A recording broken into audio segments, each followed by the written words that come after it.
guys are doing well. Let me know how you're doing today. Let me know how life is treating you. I think that um, there is a great business lesson and an investment lesson that I can actually share with you guys that came to mind as I was watching some Black Hollywood drama unfold between an actress by the name of Monique. I assume you guys know who Monique is.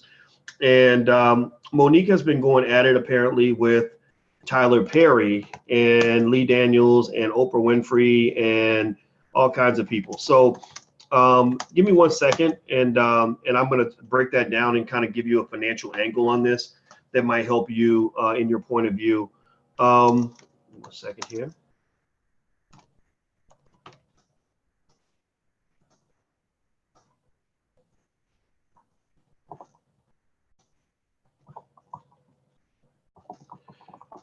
Okay, so here's what crossed my brain today. Basically, as I was sitting here and I was watching, what was going on with Monique. I don't know if you guys know what happened with Monique. Monique has kind of been in the media a lot for a lot of reasons. Starting with the fact that she was very upset that Netflix did not give her the deal that she was looking for. She asked, the Black community to boycott Netflix on her behalf. I don't know how well that went for her. And then there was a situation apparently with the movie Precious, where she felt that she was asked to basically do things for free that she shouldn't have been asked to do for free. She did the movie Precious, and she did what a lot of actresses do and actors do when they're trying to get out there, which was she did the movie for free, or not for free, but for like $50,000 or something, which is pretty close to free for Hollywood standards. And after she did the movie, they were sort of saying, apparently from what I understand, they were saying, great job, Monique, you did a wonderful job, you could win an Oscar for this, but we need you to promote the movie globally, and we're not going to give you a budget to do that. At least that's Monique's side of the story. And so, from what I've gathered, and I've been watching a series of interviews she's been doing where she's really spilling the beans on Black Hollywood, namely Oprah Winfrey, Lee Daniels, Tyler Perry, and Steve Harvey. And I think that she was pretty upset that it was patently unfair for her to be asked to go and promote this movie, around the world, where she was given no budget to do that. She was given no extra compensation for doing that, etc. Now, the reason I bring this up today in the Black Business School is because I think this is an interesting and excellent opportunity to talk about economic trade-offs and investment and what that really looks like and what that means. And it's not, and I don't want to state it in such a way that I'm going to tell you what your opinion should be. I'm going to state it in such a way where you can come up with your own opinion based on, knowing the trade-offs, of each perspective. Now, in terms of Monique being, severely underpaid for the movie Precious, and we know how talented she is. She deserves millions of dollars for every movie, not $50,000.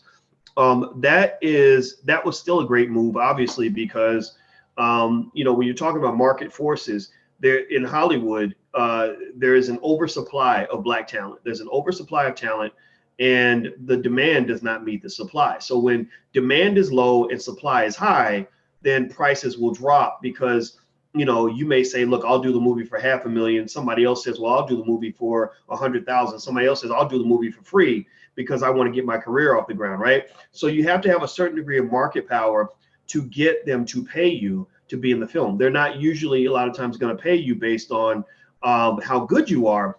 They pay you based on whether they have to pay you. One thing about capitalism and investing in marketplaces is that power means a whole lot. Power kind of shapes everything.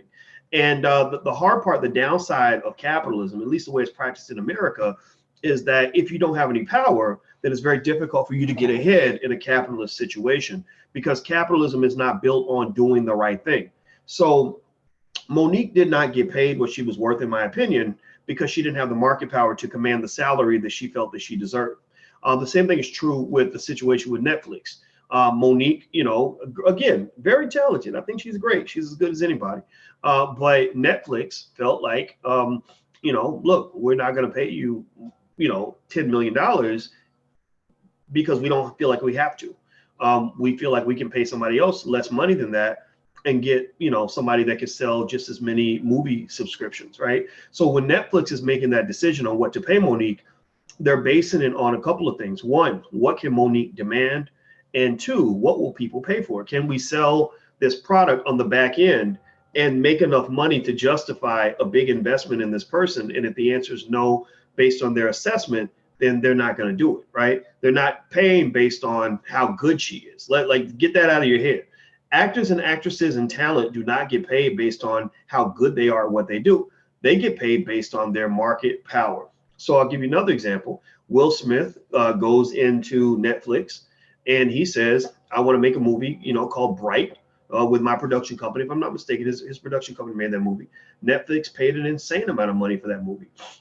Why? Well, because Will Smith had market power. Will Smith could say, look, I got Sony over here bidding against you. I got Warner Brothers bidding against you. Even I could bid against you. Even I could buy my own movie and just release it myself somehow, right? And so Netflix felt that market pressure that forced them to bid a price that allowed them to win the auction to get Will Smith's movie, right? I don't know if Monique had that same market power, and that's why I believe Netflix underpaid her. I'm not going to say racism doesn't play a part in this, because y'all know that I'm Black and I've been Black my whole life, and y'all know that I know racism very well. But the thing about capitalism is that capitalism doesn't always see color in the way that we think. It sees color. Race plays a part in it, but not in the way that you expect. So, one of the things I would probably say to Monique, if I was speaking to Monique and other people in Black Hollywood who feel that they're being mistreated, is I would simply say to them, you need power. You need to read books like Powernomics so you can understand how marketplaces work, so you can understand how to accumulate the power that you need in order to negotiate in the way that you want. One of the most fundamental rules of negotiation is that if you want to negotiate from a position of strength, you must have the ability to walk away from the table and not feel bad about the fact that you left. You have to have what they call indifference. Indifference is where you say, look, here's the offer. Take it or leave it. I don't care. I'm going to be okay either way. If you take it, great. If you don't, then that's fine. I got somebody else that'll take it. No hard feelings. Good luck to you, buddy. If you're in that position, then that's when you've achieved adequate market power to command and demand what you want. And this isn't just for, this doesn't just apply for, making movies. This applies for everything in your life.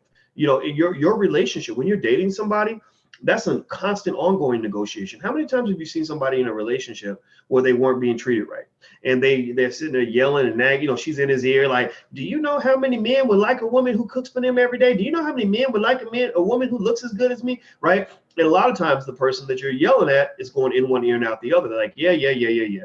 Because maybe deep down, either they don't value you at the level that they should or that you would like, or two, they don't believe you're going to walk away from the table.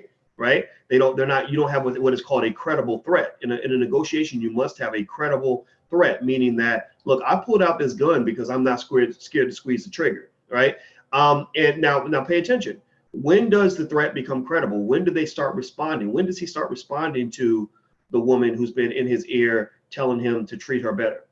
When she finds a new man, or when he comes home one day and she's packed her bags up and she's at her mother's house and she's really gone.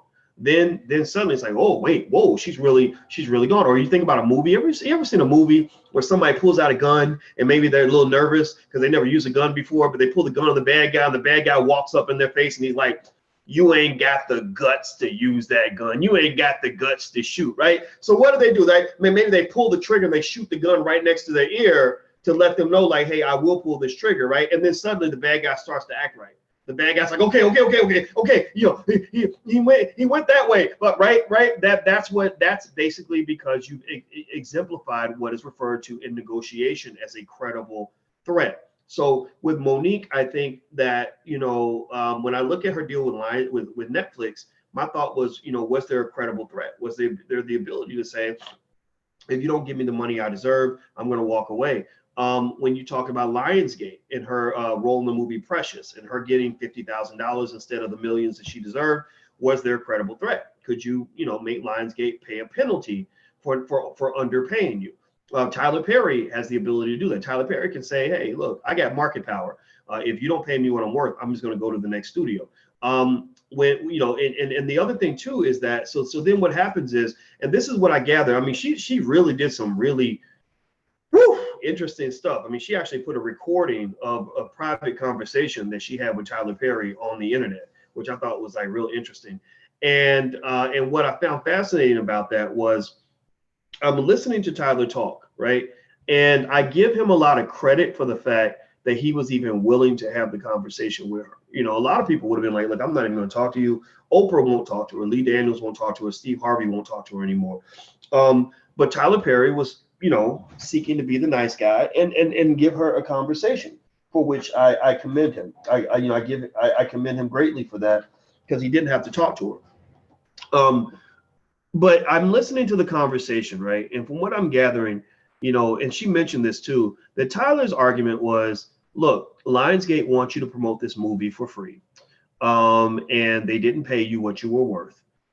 But you should do it because if you make this investment in yourself, you can get $3 to $5 million in your next movie because you're going to win an Oscar or whatever, right?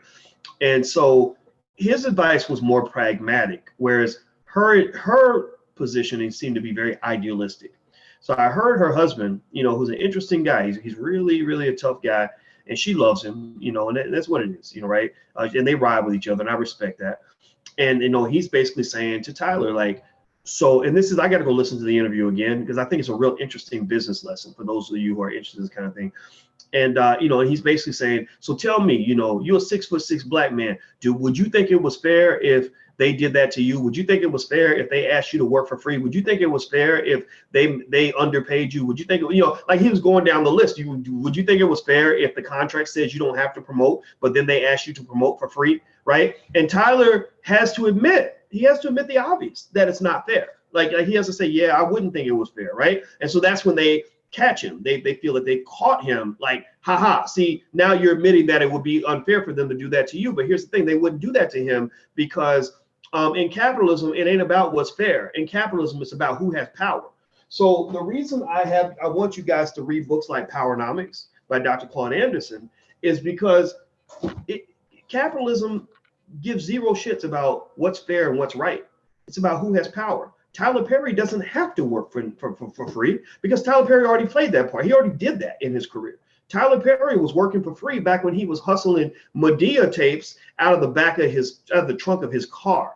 Tyler Perry was hustling for free when he was losing money trying to do stage plays that nobody wanted to see. Tyler Perry was working for free when he was doing things that a lot of other people weren't willing to do because he wanted to build his own, right? So everybody, usually in order to obtain that level of market power, you got to pay a price. Everybody has to pay. There has to be a point, and I understand this very well because I remember, it wasn't fair when I was not getting paid to write articles, hundreds of articles for AOL Black Voices for nothing. I was writing articles for them that were making them hundreds of thousands of dollars a year because they were getting millions of readers because of the content I was writing. And I had a PhD. So I could easily have said, look, I'm a professor. I have a PhD. Do you know how rare a PhD is? I was the only black man on Earth, only African-American on the planet to get a PhD in finance when I graduated during the year 2002. I was hot shit. I was a big commodity. I ain't gonna lie. I was the stuff back then. I've lost it now. Now I'm just a big loser. But back then I was the man, right? So I could have said that. I could have been like, I'm the man. I'm Dr. Boyce Watkins. How dare you ask me to work for free? What's wrong with you, right? Now, what would have happened is that because they had the market power and I didn't, they could say, okay, we understand you are Dr. Watkins. You are the man. But we can't afford to pay you. We don't have it in our budget, or we don't feel like we have to pay you. So we wish you good luck. Right now, I could walk away and say, oh man, see, that's racism. That ain't right. Look at what they did to me. They wouldn't do this to a white man. So, and that's fine. Maybe that's true.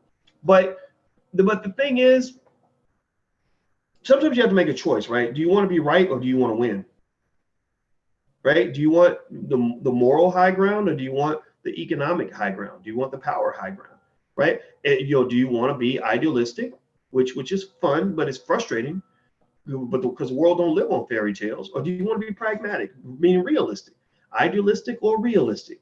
So when I heard Tyler and Monique talking, and I'm not saying Monique is wrong, so don't interpret it that way at all, because I don't even want to. I'm sure Monique's people see some of this stuff that I talk about, you know, and I don't want to make it into that where I'm saying, oh, Monique is full of it, Monique's crazy. I'm not saying that at all. I think Monique's 100% correct. But I also felt that Tyler Perry was correct in his own way when he was basically nice enough to get on the phone and say, look, I think you're enormously talented. I want to see you do well. But look, Lionsgate has the power right now, and I would do the promotion for free. And I believe him when he says that. I believe that he would say, you know what, I'm gonna do whatever I got to do to invest in myself and then build up my career, so that later on, maybe on the second movie or the third movie, then I can let them have it. On the third movie, that's when I make your ass pay for the fact that you didn't pay me for the first one, right? And so for those of you who are trying to build something, build a business, build a career, you're gonna have times where you're gonna have to pay it forward. You're gonna have times where you're gonna have to do work for a client where you're giving them $50,000 worth of work for $5,000, and you're pissed off because they're not paying you what you're worth. Or you're gonna have a time where you're gonna have to give customer discounts that are gonna cause you to lose money. Jeff Bezos, when he built Amazon.com, I'm not putting the white man on a pedestal here, but it's true. When he built Amazon.com, he lost money for years. He lost money for years because he was so determined to build up market power that he was acquiring customers at a price that exceeded the revenue he was earning per customer. Why was he doing that? Well, because he was taking a few steps backward in order to take a lot of steps forward. Now he's the richest man on earth. Now his company's worth $1 trillion. Now Amazon makes, I want to say probably, a couple $100 billion a quarter or some insane amount of revenue. It's a ridiculous amount of money that they make now.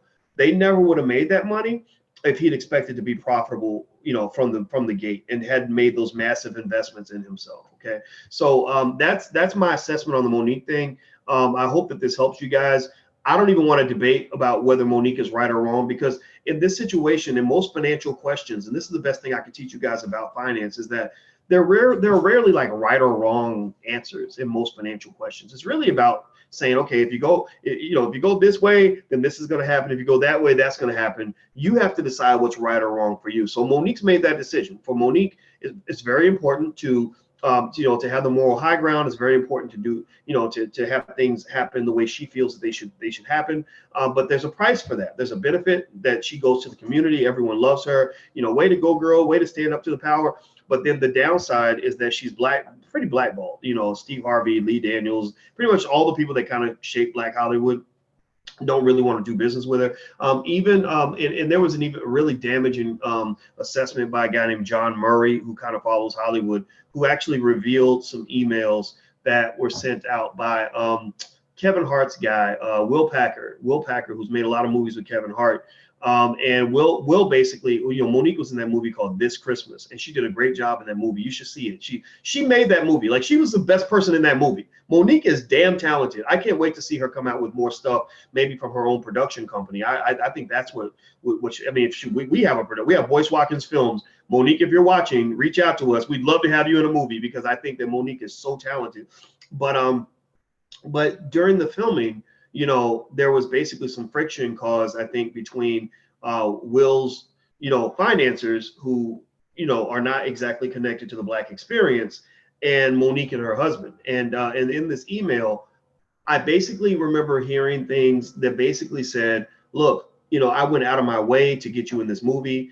People told me not to work with you because they said it would be a bad idea. I did it anyway because I really wanted to help you. And now you're kind of messing things up. Like, you're messing things up between me and these white folks that are providing this money. Now, I don't like those conversations. It's almost like a slave overseer discussion, because maybe Monique was right. But, so that's why I like to see a Black Hollywood where we're financing the movies, so these conversations don't happen, these conflicts of interest don't occur. But I also got this sense that idealism that Monique and her husband seem to possess can get in the way with realism, can get in the way with the realities of the horrific trade-offs that many members of Black Hollywood have to make in order to maintain favor with the white establishment. White folks don't like us. We know this. That's why, again, I go back to stuff like Powernomics.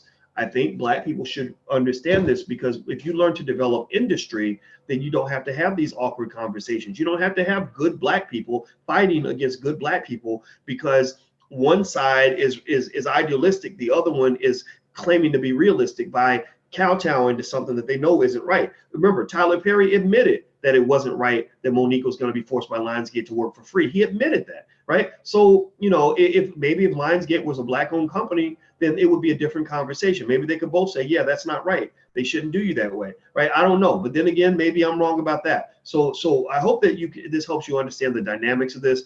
I find it a fascinating conversation about economics, especially Blackonomics. And if you want to know what my solution is, I believe the solution is that Black people need to have our own production companies. I think the solution for Monique and her husband is that they need, I don't know if they have their own business. I know she's doing a show in Vegas or something like that. But I think that they need to have a production company. Make your own movies. Monique is a multi-million-dollar brand. Make movies, put Monique in them. Find a way to distribute those movies. Maybe use the internet. Go talk to Tariq Nasheed with Hidden Colors. Figure out how he distributes that, and make your 10 million a year, 20 million a year doing that. You're not going to make as much. Maybe you won't make as much as you would, if white folks came along and wrote you, $10 million checks every time you did a film. But you would be the owner, and then you would be able to create the company in your own image. You'd be able to make the world in the image that you see fit, as opposed to being angry because somebody else is doing what they want with their business, so that's what I get. And it's not a critique at all, and I want to make sure I'm 100% clear about that. So anyway, if you guys didn't know, I'll be in Los Angeles this week. Feel free to go to drboycelosangeles.com if you want to join us. We're doing an all-day live investment seminar. Those of you who are in the masterclass, where we meet every Tuesday night, this is the live version of the masterclass. So we do it all in one day, 7 hours of lectures. Also, you get to network with a lot of other wealth-minded Black people who are doing well, who really want to build, who form investment clubs, things like that. So it's a really great environment to be in. So if you want to know more about that, go to drboycelosangeles.com. If you can't make it to the live session, you can do the digital masterclass at drboycemasterclass.com. That's drboycemasterclass.com. Okay, so do you guys have more questions for me?